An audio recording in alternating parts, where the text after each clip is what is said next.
So. Dene avril kalo tile 27 san 2026.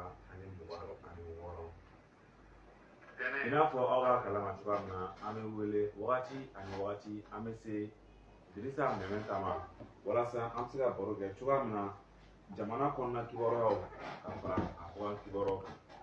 Hukumu kɔnɔna na an wulila ka na walasa an bɛ se ka baro kɛ situation min bɛ yen nɔ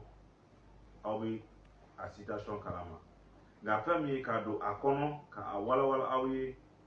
bɛɛ k'i ka tata t'a la ani Dirisa an bɛna baro kɛ o de kan. Dirisa i ni ɲankuma. Ba an bɛ Ala tanu ka sɔli kira kan alayhi salam ka dugawu don kɛ an ka banbagatɔ bɛɛ lajɛlen minnu y'an kɔn jamana kɛlɛ la n'u tanyana ka dugawu k'u ye ani minnu y'a daminɛ ɲɔgɔn fɛ n'u tanyana ka dugawu k'u ye minnu banana ka dugawu kɛ olu fana ka a ɲini an filɛbagaw ni an lamɛnbagaw fɛ nin waati na an ka abonné bɛɛ lajɛlen fɛ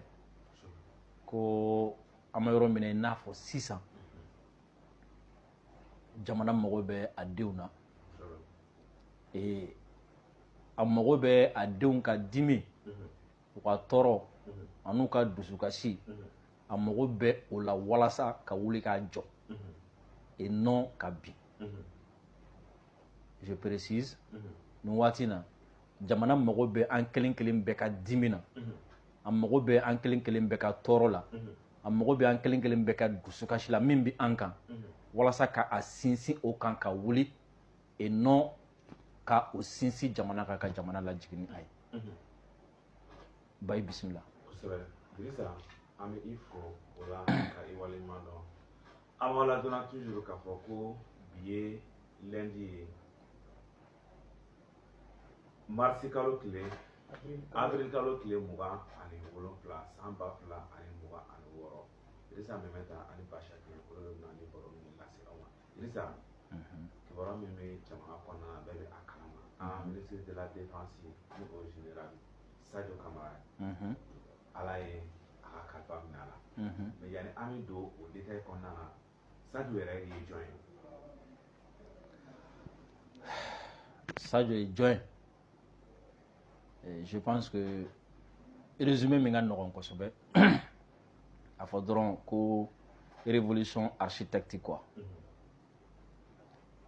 Armée ka ɲɛda kura a ka wulikajɔ a architecte quoi. A labɛnbaga a hakili jagabɔba ani a baaraba. C'est-à-dire je pense que o b'a résumé. Kɛlɛkɛcɛ min don ni hakili b'a la don dɔ la n delila ka baro dɔ bi ye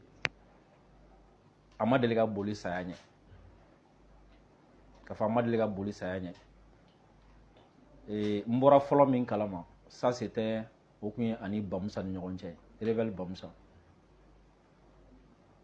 Bamusa ni kelen ka janfa kɛ o y'a sɔrɔ Bamusa tun bɛ dumuni kɛ Sadio fɛ k'o to terrain kan ka tila ka janfa kɛ ka taga fara rebelle kan ka tila ka Sadio wele k'a fɔ a ye ko bon k'an nana aw minɛ ou bien an b'aw faga. C'est-à-dire pour que k'a jira Bamusa la k'a fɔ a don ko ale tɛ siran a tagatɔ tɛ a ma bɔ a nɔ la ko i bɛ taga waati min na i ni jurumisɛnnin caman taara dɛ i tɛn'o sara fɔlɔ yanni an ka kɛlɛ daminɛ.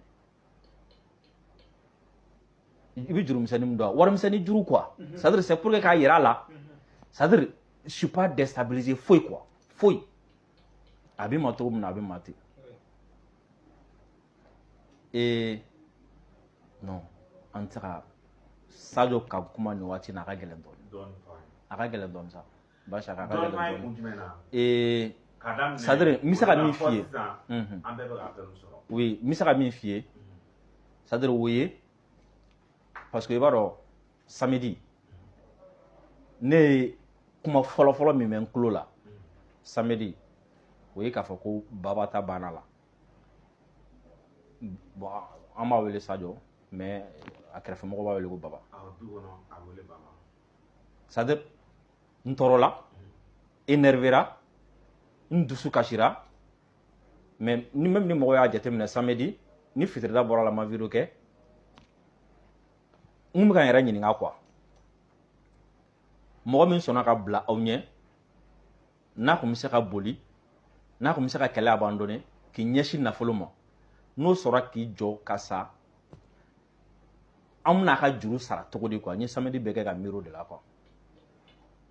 an bɛna a ka juru sara cogo di an bɛna a ka tasara kɛ cogo di an bɛna a kunna wolo cogo di quoi donc dimi ninnu ni frustration ninnu ni ɲininkali ninnu caman kɔfɛ je me suis dit c'est à dire ni Sadio ka saya ni o ma se ka ne kɛ cɛ ye k'an jɔ ka c'est à dire k'a kuma bɔ quoi mɔgɔ man kan tɛ ka sa ne kama quoi parce que ne bolo min yɛrɛ ka ɲi nin waati na min b'a kuma bɔ min b'a kunna wolo nin na o ye jumɛn a sara kɛlɛ dɔ de kɔnɔ a sara kɛlɛ dɔ de senfɛ n'an ma kɛlɛ in sebagaya de sɔrɔ ka kɛlɛ in continuer k'a sebagaya sɔrɔ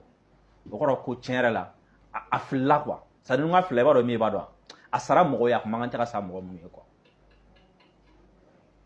c'est à dire o kɔrɔ de ko a binna mɔgɔw ye a kun an filɛ min ye ko ça mérite a ka sa an kama a kun fila a kun man kan tɛ ka sa an kama n'an sɔnna c'est à dire ka nin juru in donnen to an kan na ka nin juru in donnen to jamana kan na ka nin juru in donnen to maliyɛn bɛɛ lajɛlen na quoi a ye juru de don an na dɛ c'est à dire ne bolo o de don quoi o de ye ko in ye a ye juru min don an na an bɛ juru in sara cogo di an bɛ honneur in an b'a sankɔrɔ c'est à dire kunna wolo in an b'o kɛ cogo di quoi ne bolo o de ye ko in yɛrɛ ye quoi i m'a faamu wa pas k'an lamenter quoi pas k'an lamenter pas ka an tɔɔrɔ fo k'an yɛrɛ mago sa quoi non c'est à dire fo nin kɛlɛ in an ka sebagaya de sɔrɔ a sebagaya kɛnɛ kan ka taa Sadio a ba a kɔrɔ a muso min bɛ yen a den minnu bɛ yen a n'a somɔgɔ tɔ minnu bɛ yen ka olu sigi sebagaya kɛnɛ kan o don ka Sadio jansa ko c'est à dire aw den aw cɛ aw fa de tun ye ko in tigi ye ni ko tigi sɔnna ka a nin di yɔrɔ o yɔrɔ o b'a yira k'a fɔ ko a y'a nin di a danna ko kan wa an bɛ aw sigi a kunna wolo kɛnɛ kan bi a ka dɔn k'a fɔ ko a ma to ko lankolon na non ni anw minnu bɛ balo la ni anw ma se ka o de kɛ o de ye kojugu ye o de juru bɛ an kelen kelen bɛɛ lajɛlen na nin waati na a taara ka cɛden minnu to a kɔ olu man kan tɛ ka miiri dɔ wɛrɛ la an ka ɲɛmɔgɔ min y'a sɔrɔ a tora sira min kan o jɔnjɔn tali minnu ye nin k'a la k'an ta sara olu la a taara k'an to kɛlɛ min na o kɛlɛ sebagaya sɔrɔli bɛɛ kan ka miiri o de la sisan bɛɛ kan ka miiri o de la parce que n'i ye jugu ye ka ko sugu dɔw k'i la a mago bɛ de dusukun min b'i la dɛ ka o faga et dimi dɔw bɛ yen tɔɔrɔ dɔw bɛ yen a bɛ dusukun de faga n'o kɛra dɔrɔn o tiɲɛnen ye quoi ba et plus tard an bɛna an da don a la